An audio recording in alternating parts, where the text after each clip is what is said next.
abadi di dunia ini. Kita semua pasti akan mati.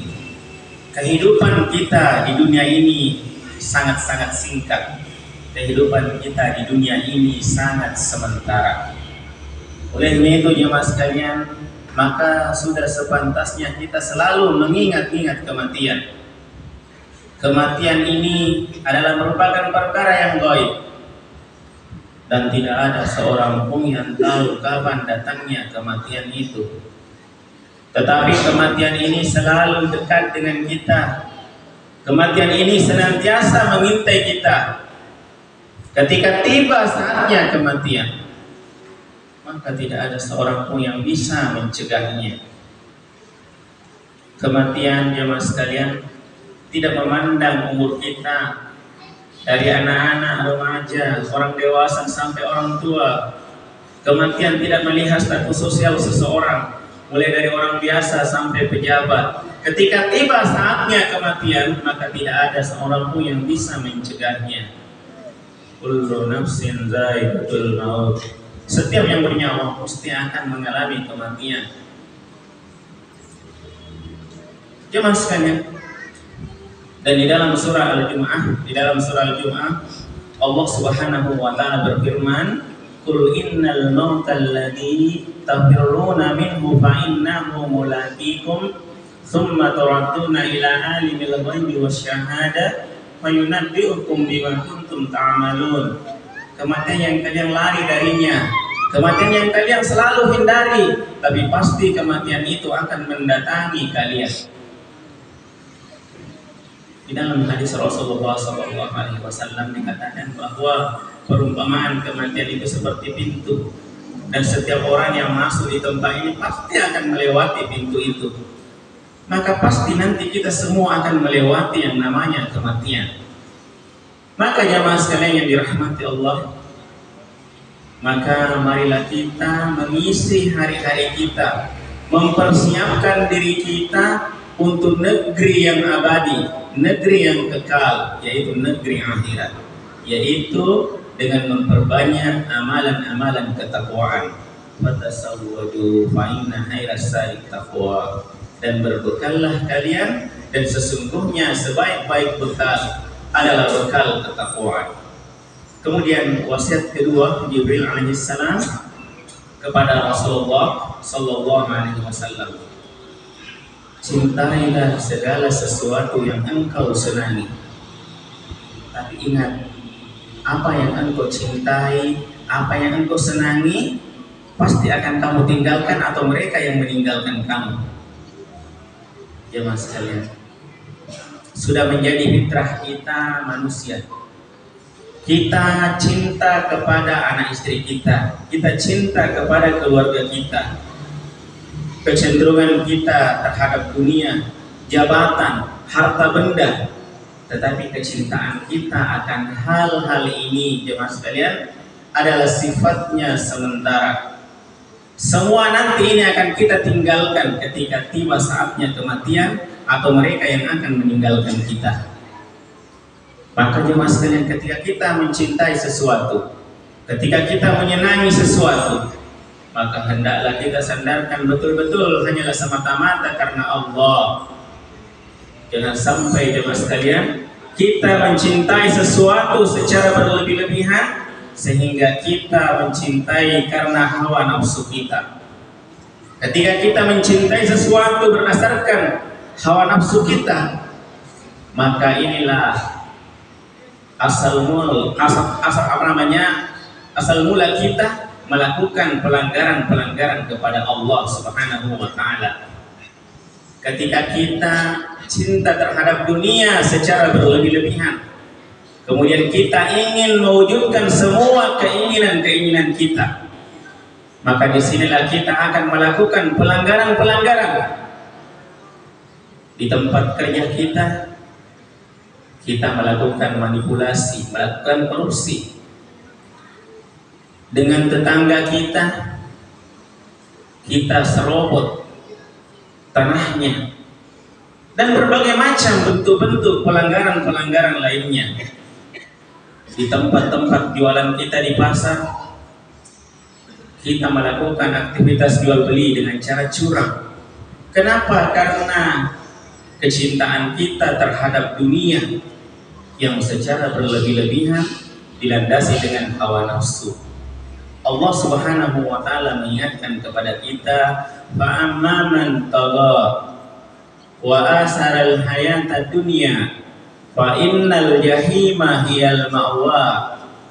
Dan adapun orang yang berlebih-lebihan dan condong kepada dunia, fa innal jahima hiyal ma'wa, dan tempat kembalinya adalah ke dalam neraka yang menyala-nyala. Wa amma man hafa maqama rabbih wa nahan nafsa 'anil hawa fa innal jannata hiyal ma'wa. Dan adapun orang yang takut kepada Rabbnya dan mengendalikan hawa nafsunya, maka tempat kembalinya adalah surga Allah Subhanahu wa taala. Maka jemaah sekalian, ketika kita mencintai sesuatu, maka kita sandarkan betul-betul hanyalah semata-mata karena Allah. Jangan sampai kita menuruti hawa nafsu kita sehingga dengan itu kita berbuat pelanggaran-pelanggaran, berbuat maksiat kepada Allah. Kemudian jemaah sekalian, nasihat Jibril selanjutnya adalah berbuatlah kamu sesukamu, tapi ingat, kamu pasti akan mempertanggungjawabkan semua amalan-amalan perbuatan kamu.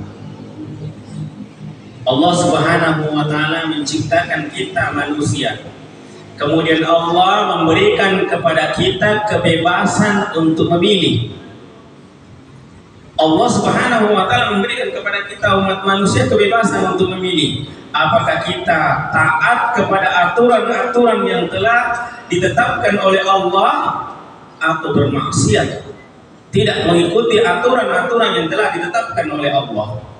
Tapi ingat, Allah Subhanahu wa taala pasti akan membalas semua perbuatan-perbuatan kita selama di kehidupan kita di dunia ini. Kembali jemaah sekalian, saya ingatkan bahwa kehidupan kita di dunia ini adalah tempat untuk mengambil bekal. Diibaratkan oleh seorang musafir yang melakukan perjalanan, kehidupan kita di dunia ini adalah tempat persinggahan untuk mengambil bekal.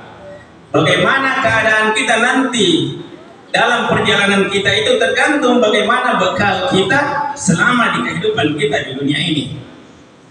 Maka jemaah sekalian, marilah kita di dunia ini memperbaiki bekal kita, dan sesungguhnya sebaik-baik bekal adalah bekal ketakwaan. Kemudian jemaah sekalian, selanjutnya Jibril menyampaikan kepada Rasulullah, ya Muhammad, kemuliaan seorang hamba adalah ketika dia menjaga sholat malamnya. Jemaah sekalian, sholat malam ini merupakan perkara yang sangat susah untuk kita kerjakan. Tetapi Allah Subhanahu wa taala menjanjikan balasan yang luar biasa kepada hamba-hambanya yang senantiasa menjaga sholat malam mereka. Salah satu ciri-ciri penduduk surga adalah orang yang senantiasa menjaga sholat malam mereka. Tatajafa junubuhum 'anil madaji'i yad'una rabbahum. Dan mereka pada malam-malam hari, mereka lambung-lambung mereka jauh dari dipan-dipan mereka, jauh dari tempat-tempat tidur mereka. Artinya mereka di malam-malam hari mereka bangun menghadap kepada Allah. Kemudian di dalam hadis dikatakan bahwa sebaik-baik sholat setelah sholat 5 waktu adalah sholat malam. Kemudian yang terakhir jemaah sekalian, Jibril mengingatkan kepada Rasulullah bahwa keperkasaan seorang hamba ketika dia tidak menggantungkan dirinya kepada sesama makhluk. Jemaah sekalian, manusia ataukah makhluk yang lainnya itu adalah sesuatu yang pasti memiliki kelemahan. Tidak ada yang sempurna.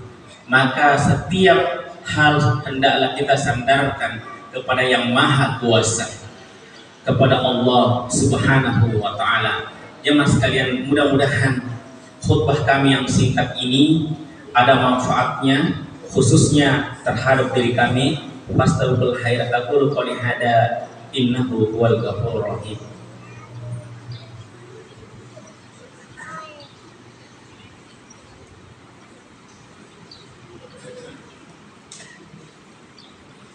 Alhamdulillahi rabbil alamin, wassalatu wassalamu ala rasulillah wa ala alihi wa ashabihi wa man tabi'ahum bi ihsanin ila yaumiddin.